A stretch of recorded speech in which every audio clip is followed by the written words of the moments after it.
Hi, my name is Kira Matson, and I did my presentation on an article titled "What is Intersectional Feminism? A Look at a Term You May Be Hearing a Lot."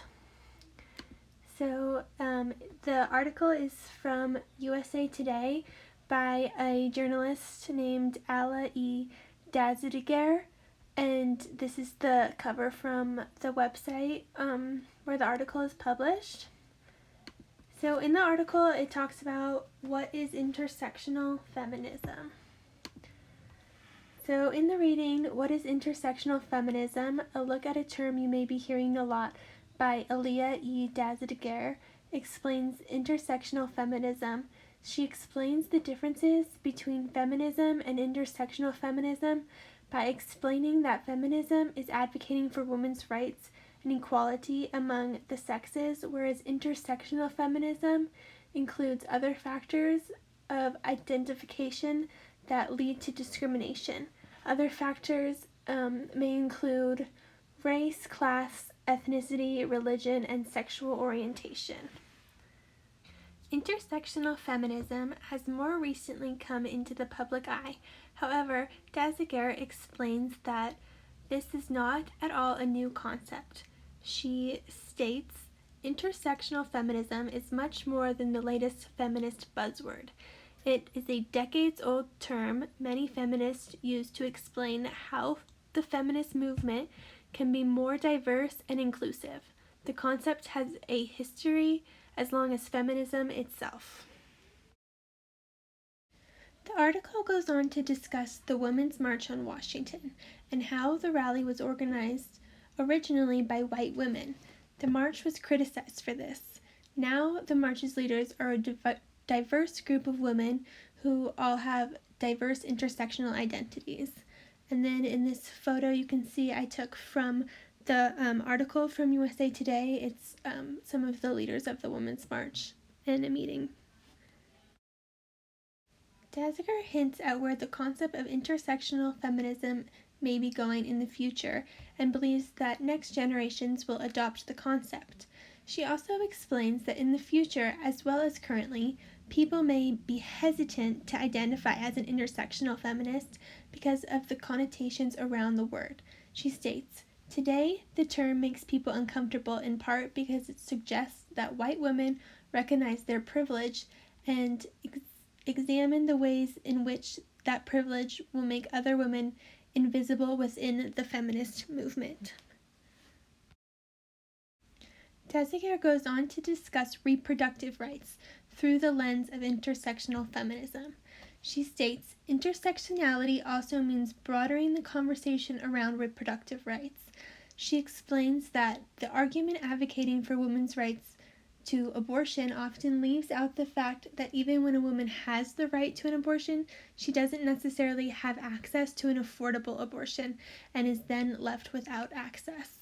She also discusses in the article how many minority groups are often the ones who are not given proper financial stability and opportunity to receive abortions when they would like one.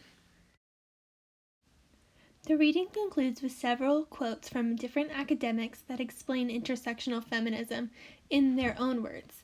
Each quote emphasizes that intersectional feminism represents women, but highlights the idea that not all women are the same. Each woman has other identifying elements that make up how they will experience society, elements including race, class, ethnicity, religion, and sexual orientation. Here are some of the quotes from the article below. A phrase that Dazadiger used that struck me as being particularly important is overlapping identities. The idea that identities overlap is key to intersectional feminism. One can identify as a woman and an African American, and be a Christian, and be bisexual. All of these identities overlap to create a unique identity for that individual person. That person should not solely be represented as one of their identities, but as an intersection of all of them.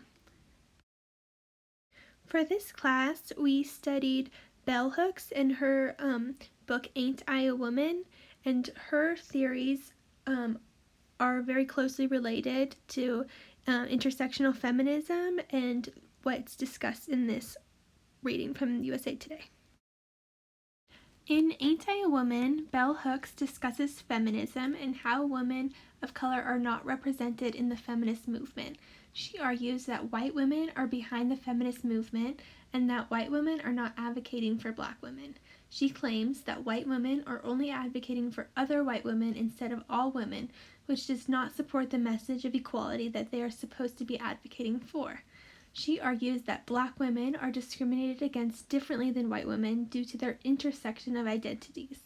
They are not living, or they are living in not one but two minority groups, and they are discriminated. Their discrimination is builds up.